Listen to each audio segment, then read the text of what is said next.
Hello बच्चों। क्या हाल चाल आप सब लोगों के।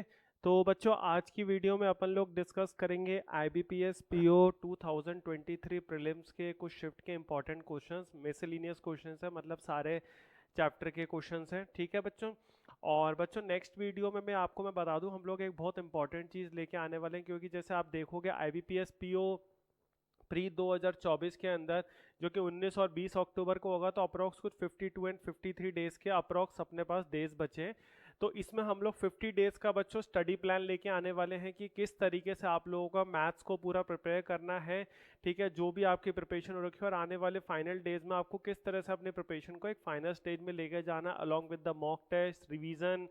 जो भी आपकी कमियां हैं, जो थोड़ी बहुत रह गई हैं, 50 डेज बहुत इंपॉर्टेंट होते हैं, तो वो सारी चीज़ें हम उस वीडियो में डिस्क्राइब करेंगे बच्चों। ठीक है, एक्सप्लेन भी करेंगे, एक एक चीज़ मैं आप लोगों को समझाऊंगा।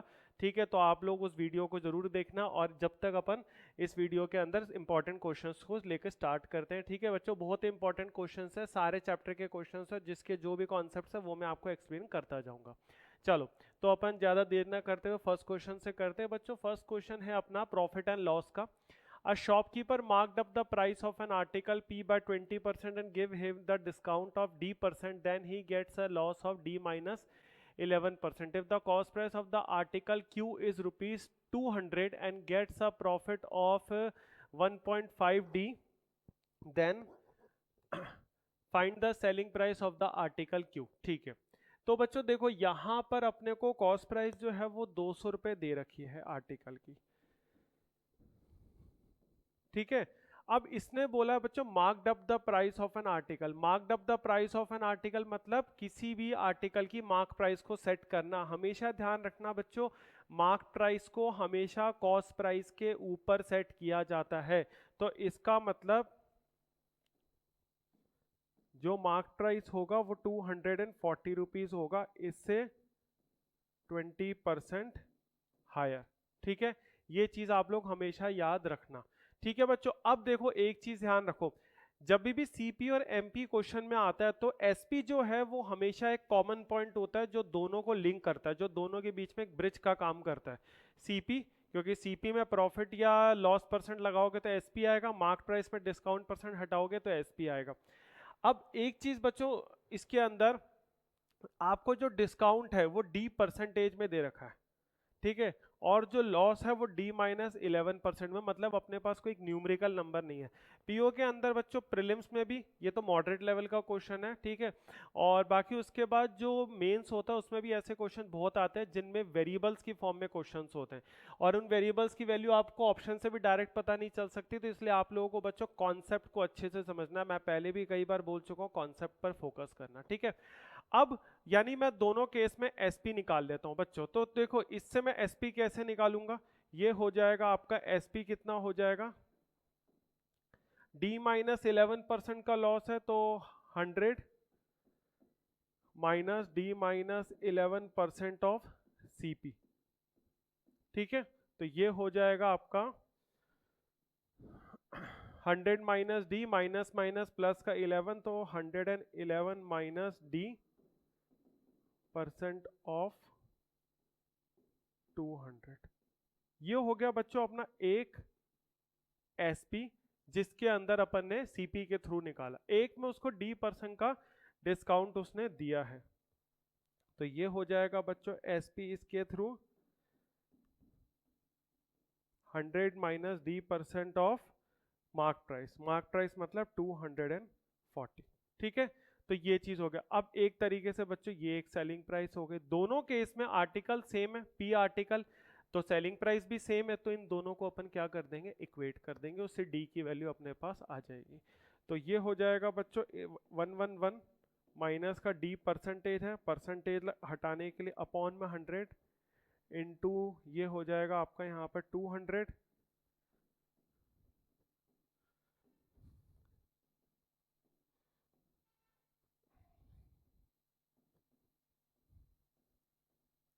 0 से 0 जाएगा बच्चों, 100 से 100 कैंसल आउट हो जाएगा, और ये हो जाएगा 5 एंड ये हो जाएगा 6, मैंने 4 से काटा, तो ये हो जाएगा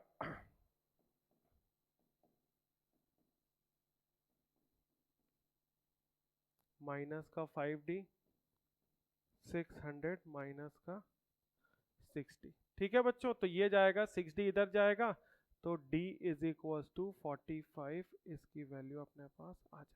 तो D की वैल्यू बच्चों कितनी आ गई? 45। ठीक है, D की वैल्यू 45 आ गई अपने पास। अब क्या करोगे, उसने ये बोला है अपने को वो वाली एसपी बतानी है जिसमें 1.5 डी परसेंट का प्रॉफिट होता है। डी परसेंट मतलब एक तरीके से 1.5 इंटू डी, तो 45 इंटू 1.5 कितना हुआ? 67.5। मतलब अपने को एसपी वो वाली बतानी है जिसमें अपने को 65% का प्रॉफिट होता है, यानी 165% ऑफ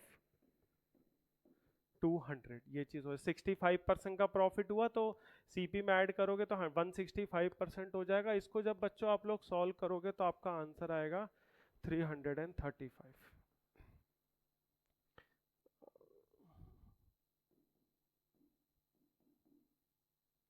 ठीक है, 335 रुपीज आपका आंसर आएगा। आप सॉल्व करोगे, यही आपका इसके अंदर जो है आंसर आ जाएगा। अपॉन 100 करोगे, 0 से 0 काटोगे तो 165 इंटू 2 ये वैल्यू इसके अंदर आ जाएगी। ठीक है बच्चों, अब देखो बच्चों, ये क्वेश्चन वो बच्चा कभी नहीं कर सकता जिसका कॉन्सेप्ट क्लियर नहीं है। जब तक आपको प्रॉफिट एंड लॉस का पूरा इन डेप्थ कॉन्सेप्ट क्लियर नहीं है कि भाई कैसे करना है, प्रॉफिट परसेंट किस पे लगता है, लॉस परसेंट किस पे लगता है, मार्क प्राइस किस पे लगता है, डिस्काउंट परसेंट किस पे लगता है, कौन सी वैल्यू पे लगता है, और उसके बाद आपका मार्कअप प्राइस कौन सी प्राइस पे लगता है, जब तक ये चीज़ें आपको क्लियर नहीं है बच्चों ये क्वेश्चन आप नहीं कर सकते।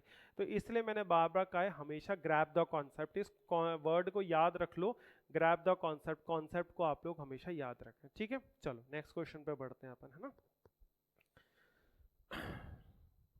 अब देखो बच्चों, नेक्स्ट क्वेश्चन जो है वो अपने पास किसका है? टाइम एंड वर्क का। A B C together can complete the 66 2/3% of the work in 2 days। तो 66 2/3% बच्चों कितना हो जाता है आपका? 2/3। ठीक है, तो ये हो जाएगा 2/3 वर्क को किया 2 days के अंदर, तो कंप्लीट वर्क को कितने दिन में किया?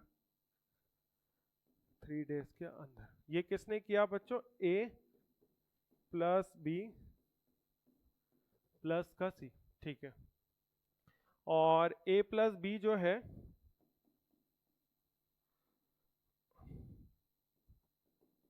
30% वर्क को कितने दिन में करते हैं?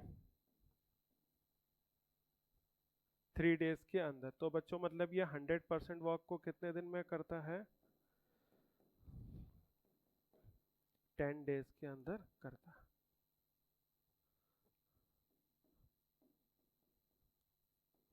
ठीक है, तो इसका मतलब time taken by A plus B plus C बच्चों कितना हो जाएगा अपने पास? 3 days, और टाइम टेकन बाय 10 days। ठीक है, आया बच्चों समझ में? देखो, फ्रैक्शंस के केस में टोटल वर्क हमेशा 1 होता है, परसेंटेजेस के केस में टोटल वर्क हमेशा 100% होता है। ठीक है, अब यहाँ पर a प्लस बी का टाइम आ गया, a प्लस बी प्लस सी का टाइम आ गया, तो बच्चों यहाँ से टोटल वर्क निकाल लो 30। तो ये हो जाएगा बच्चों 10, ये हो जाएगा 3, यानी a प्लस बी प्लस सी कितना काम करते हैं टोटल? 10 डेज के अंदर आ जाएगा, 66 2/3। ठीक है बच्चों, ये आ जाएगा आपका। अब देखो इसमें अपने को क्या निकालना है, तो ये बोल रहा है कि find the time taken by the C alone. तो बच्चों सी की एफिशिएंसी कितनी आ जाएगी? देखो a प्लस बी प्लस सी की एफिशिएंसी है 10, a प्लस बी की है 3, तो सी की आ जाएगी 7। ठीक है, सी की 7 आ गई। अगर वो आपसे टोटल टाइम पूछता सी का, तो 30/7 हो जाता, 2/7 हो जाता आंसर। लेकिन वो पूछ रहा है कि टोटल वर्क का 2/3, ये ध्यान रख लेना। ठीक है, तो 2/3 हो जाएगा, मतलब 14/3। 14/3 किसका बच्चों? टोटल वर्क का, और ये हो जाएगा डिवाइडेड बाय 7। ठीक है, ये ध्यान रख लेना। अगर मान लो 2/7 आपको ऑप्शन कभी कभी वो दे भी देगा, ताकि जल्दबाजी में बच्चे पढ़ते ही नहीं है, तो इस छोटी से छोटी चीज़ों का ध्यान रखना कि पूरा क्वेश्चन करने के बाद भी बच्चे गलती कर बैठते हैं। तो ये हो जाएगा 10, ये हो जाएगा 2, तो ये बच्चों कितना हो जाएगा 20 डेज। ठीक है, ये कितना हो जाएगा आपका 20 डेज हो जाएगा। ठीक है बच्चों, ये आ जाएगा आपका इसके अंदर आंसर। तो 4 2/3 वर्क को करने में सी को अकेले कितना टाइम लगेगा, ये आपका लगेगा, और सी की जो वैल्यू थी वो कितना था 20 डेज। ए ऑप्शन इसका आपका आंसर आ जाएगा। क्लियर बच्चों, समझ आया चीज? ठीक है, इजी सा क्वेश्चन था टाइम एंड वर्क का। ये सारे बच्चों क्वेश्चंस जो है ना, ये IBPS PO 2023 के, वो मैं आपको पहले ही बता चुका हूँ। ठीक है, सारे क्वेश्चंस मैंने कवर करने की कोशिश की है, हर एक चैप्टर का इंपॉर्टेंट क्वेश्चंस लिए मैंने। 240 मीटर से एक लॉन्ग ट्रेन है जो कि एक पोल को क्रॉस करती है x सेकंड्स के अंदर, while the train can cross the 360 metre long platform in the x plus 9 seconds. ठीक है, तो बच्चों फॉर्मूला क्या होता है अपना उसका, जब एक ट्रेन एक पोल को पास करती है, time taken by train is equal to length of train divided by speed of train. Pole की कोई लेंथ होती नहीं है, ठीक है, तो यहाँ पर टाइम कितना लग रहा है, x सेकंड्स लग रहा है। अपन स्पीड को s मान लेते हैं, ये हो जाएगी बच्चों फर्स्ट इक्वेशन। दूसरे केस में x प्लस 9 टाइम लग रहा है 360 divided by s। Divided by s यहाँ क्यों किया, और ये क्या किया, टाइम जब एक ट्रेन एक प्लेटफॉर्म को पास करती है या ब्रिज को पास करती है, तो डेफिनेटली ट्रेन के कंपैरिजन में ब्रिज की भी लेंथ होती है, छोटी या बड़ी या बराबर, वो कुछ भी हो सकता है। तो length of train plus length of bridge divided by speed of train. अब बच्चों दोनों इक्वेशंस को आप कर दो divide, first and second equation को, तो इससे क्या होगा, s से s कैंसल आउट हो जाएगा, ये हो जाएगा x upon x plus 9 is equals to 240 upon 600। इसको बच्चों आप काटोगे तो ये आएगा 2/5 and 5x is equals to 2x plus का 9 2 जा 18, so x is equals to 6 बच्चों आ जाएगा इसके अंदर। ठीक है, x की वैल्यू निकालना जरूरी है, मानता हूँ आंसर x की फॉर्म में ही है, बट x की वैल्यू जब तक नहीं निकालोगे तो s नहीं आएगा, स्पीड ऑफ ट्रेन नहीं आएगा, और जब तक स्पीड ऑफ ट्रेन नहीं आएगा तो आप ओवरऑल आंसर निकाल ही नहीं सकते। ठीक है, तो अब इसको आप किसी भी इक्वेशन में पुटअप कर दो बच्चों, तो x की वैल्यू हो जाएगी आपकी 6 is equals to 240 upon s, तो s की वैल्यू हो जाएगी 40। अब बच्चों एक चीज ये भी ध्यान रखना कि ये जो 40 आएगा ये मीटर पर सेकंड के अंदर होगा, किलोमीटर पर आवर में नहीं होगा। क्यों नहीं होगा किलोमीटर पर आवर में, इसलिए नहीं होगा बच्चों क्योंकि यहाँ पर आप जो टाइम ले रहे थे वो सेकंड्स में ले रहे थे। देखो x सेकंड्स, ये डिस्टेंस था आपका, लेंथ थी मीटर के अंदर, तो ये कैसे आ सकता है किलोमीटर, तो ये भी मीटर पर सेकंड में आएगा। ठीक है, पहली चीज। तो अब यहाँ पर जो ट्रेन की स्पीड दे रखी है, एक डॉग की स्पीड दे रखी है, सॉरी, वो 36 किलोमीटर पर आवर में दे रखी है, आंसर सेकंड्स में पूछा है, तो हम इसको भी चेंज करेंगे। 36 किलोमीटर पर आवर बच्चों कितना होता है, 10 मीटर पर सेकंड। ये बच्चों आप लोग याद रख लेना कि 36 किलोमीटर पर आवर जो होता है वो 10 मीटर पर सेकंड होता है। ठीक है, क्योंकि ये वैल्यू ना 36 किलोमीटर पर आवर बहुत बार यूज मैंने आते हुए देखी है, इसलिए 36 किलोमीटर पर आवर को 10 मीटर पर सेकंड, 72 किलोमीटर पर आवर को 20 मीटर पर सेकंड, ये याद ही रख ले तो ज़्यादा बेटर है। ठीक बच्चों, अब देखो find the time taken by the train to cross a dog who is running in the direction of the train, मतलब सेम डायरेक्शन, तो सेम डायरेक्शन में रन कर रहा है, तो इसका मतलब ये हो जाएगा अपने पास टाइम इज इक्वल्स टू, तो बच्चों डॉग की तो लेंथ होगी नहीं, डिवाइडेड बाय ट्रेन की लेंथ कितनी है 240, और ये हो जाएगा 40 माइनस का 10, तो ये हो जाएगा 240 अपॉन 30, ये आ जाएगा 8। अब आंसर तो है ही नहीं 8। ठीक है, तो क्या करो, तो बच्चों देखो आप एक चीज नोटिस करोगे, x की वैल्यू कितनी आई थी 6, आंसर आ रहा है 8, किसमें x की वैल्यू डालने के बाद वैल्यू 8 आ रही है, x प्लस 2 यानी 6 प्लस 2। तो इसने इस तरीके से कंफ्यूज करने के लिए थोड़ा आंसर दिया है, और कुछ भी नहीं, डायरेक्ट वो 8 सेकेंड्स दे देता तो क्वेश्चन इजी सा हो जाता। ठीक है, बट वही है, उसने थोड़ा सा जान के घुमा दिया ताकि बच्चे का थोड़ा सा एक कॉमन सेंस वो चेक कर सके। तो इसमें क्या हो जाएगा, x प्लस 2 इसका आंसर हो जाएगा। सिंपल सा एक क्वेश्चन है ट्रेन वाला, ट्रेन में आपके 3 ही क्वेश्चन है बनते हैं, 3 टाइप फॉर्मूले हैं, क्योंकि उससे रिलेटेड होता नहीं है ज़्यादा कुछ। ट्रेन या तो पोल को पास करेगी, ट्रेन या ब्रिज या प्लेटफॉर्म को पास करेगी, या ट्रेन एक दूसरी मूविंग ट्रेन को क्रॉस करेगी जिसमें वो सेम या अपोजिट डायरेक्शन में हो सकता है। अब ट्रेन की जगह अगर मैन हो जाए या डॉग हो जाए जैसे इसमें, तो उसकी लेंथ को हमेशा 0 लेना बस। इससे ज़्यादा बच्चों कुछ और हो ही नहीं सकता ट्रेन के क्वेश्चन के अंदर, ठीक है। तो आई होप ये चीज़ आप लोगों को क्लियर है बच्चों, इजी सा क्वेश्चन था। चलो नेक्स्ट क्वेश्चन की तरफ प्रोसीड करते हैं, क्वेश्चन नंबर 4, ठीक है। ये है बच्चों देखो क्वेश्चन मेंसुरेशन का, ठीक है। बेसिक फॉर्मूलाज है मेंसुरेशन के अंदर। The ratio of the difference, किसका ratio of the difference, difference किसका, between the area of the rectangle obtained in the two cases, first when the length of the rectangle is decreased by 4 and second when the breadth of the original rectangle is increased by 4 centimeter to the area of rectangle is 4:9। मतलब actually इसने क्या बोला है बच्चों कि दो cases में area of rectangle निकालने, एक तो हो गया original area of rectangle L into B, ये हो जाएगा आपका 4/9, ठीक है। अब न्यूमरेटर क्या आएगा वो चीज समझो, डिफरेंस निकालना है, ठीक है। किसका डिफरेंस निकालना है, लेंथ जब आपकी 4 से डिक्रीज हुई, ठीक है, और ब्रेड्थ जो है वो आपकी क्या हुई, 4 से इंक्रीज हो गई, इनका डिफरेंस। दो केसेस बनेंगे, जब एक बार लेंथ 4 से डिक्रीज हो तो डेफिनेटली ब्रेड्थ बी ही रहेगी, और जब ब्रेड्थ 4 से इंक्रीज होगी तो लेंथ एल ही रहेगी। तो ये चीज इसके अंदर हो जाएगा, ठीक है। अब देखो इसको सॉल्व करते हैं, तो ये आएगा बच्चों इसके अंदर L B plus 4L minus का एल बी और minus minus 4B upon L B is equals to 4/9। तो बच्चों देखो एल बी से एल बी कैंसल आउट है ना, इधर से अपन 4 को कॉमन लेते हैं, एल प्लस बी और upon L B is equals to 4/9। 4 से 4 कैंसल आउट हो जाएगा तो अपने पास बचेगा एल प्लस बी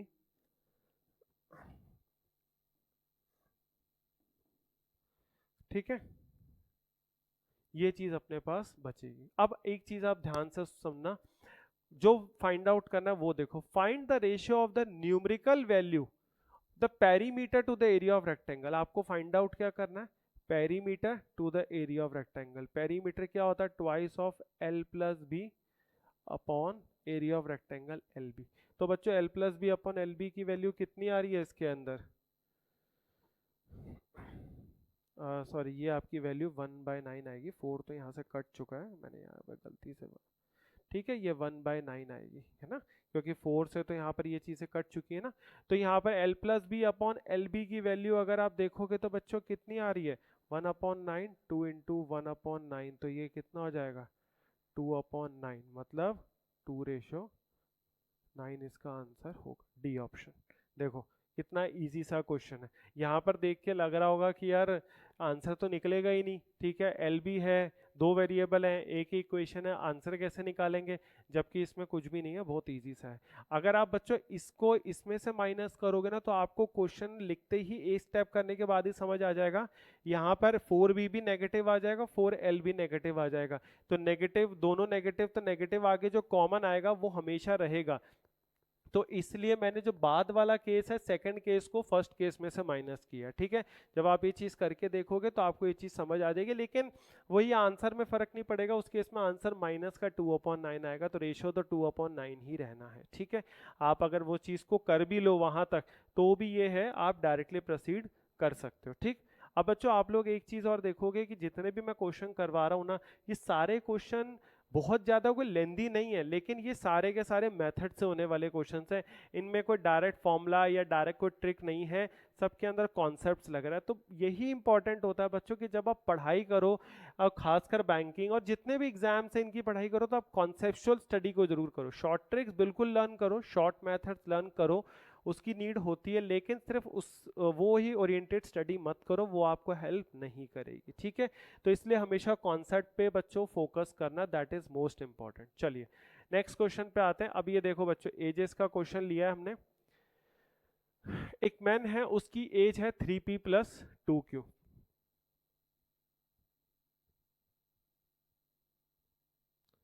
उसका सन है, उसकी एज है p, डॉटर जो है उसकी एज है q। ठीक है, man son is 3 years elder than her sister, तो इसका मतलब p-3। ठीक है, मतलब जो मैन का जो सन है वो 3 years एल्डर है अपनी सिस्टर से, मतलब बहन छोटी है भाई से, तो इसका मतलब दोनों की इक्वेशन को, एजेस को इक्वेट करने के लिए मुझे क्या करना पड़ेगा, Q की वैल्यू को मैं p-3 के बराबर रखूंगा, क्योंकि भाई बड़ा है तो भाई की एज में से 3 माइनस करोगे, या फिर p is equal to Q+3, बात एक ही है। उसके बाद आ गई wife. Man's wife is 5 years younger than her husband who is, ये हु वर्ड हमेशा बच्चों बाद वाले उसके लिए आता है, तो इसका मतलब इसकी एज 34 है, वाइफ की एज कितनी है 29, क्योंकि वाइफ जो है वो 5 साल छोटी है। ठीक है, अब आपको क्या करना है, एवरेज एज बतानी, बहुत सिंपल सी चीज है, 3p प्लस का 2q, मतलब एक तरीके से मैं इसको हटा ही देता हूँ, तो अपन तो डायरेक्ट 34 लिखते हैं, फिर p प्लस p-3 प्लस का 29 डिवाइडेड बाय 4, तो 34 में से 3 गया 31, 31 प्लस 29 60, 60 प्लस 2p।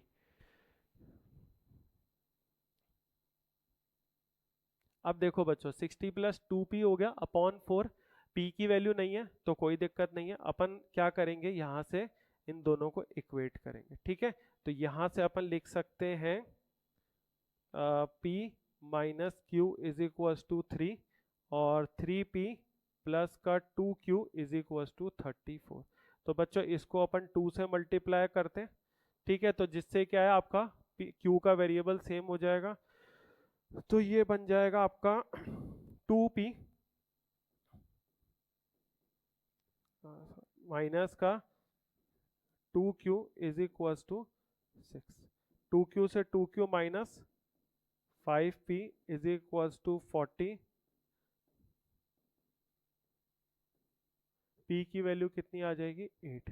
तो बच्चों यहाँ पुट अप कर दो इस 8 को, तो ये हो जाएगा 60 plus 2 into 8 divided by 4, 8 2 16 plus 60, ये हो जाएगा 76 अपॉन 4, और ये हो जाएगा आपका 19 ईयर्स।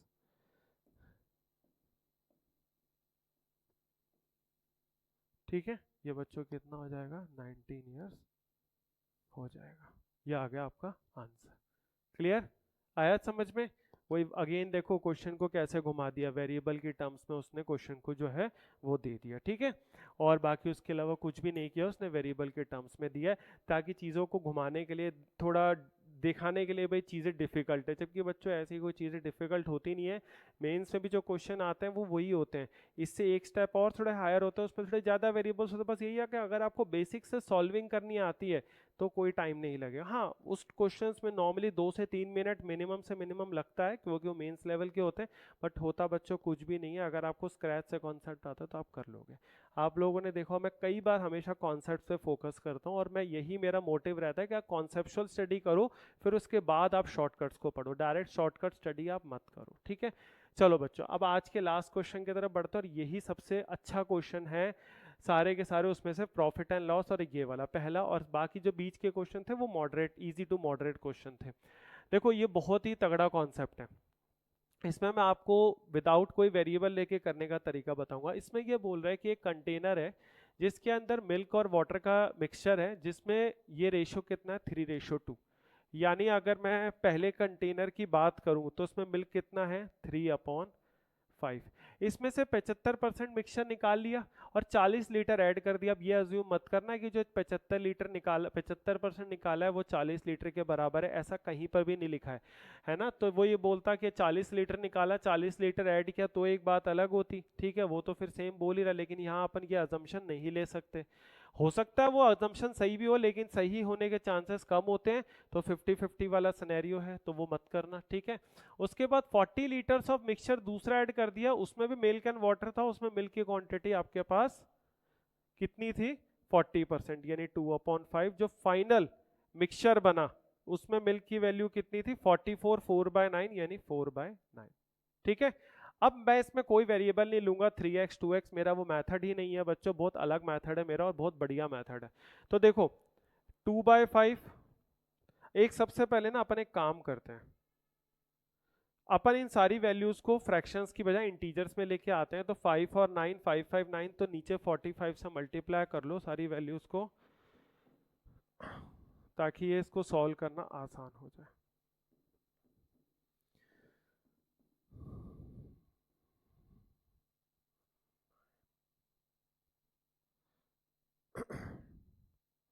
ये हो गया आपका 20, ये हो गया आपका 18, 27। ठीक है, देखो अब इसको आप लिखोगे 18 27।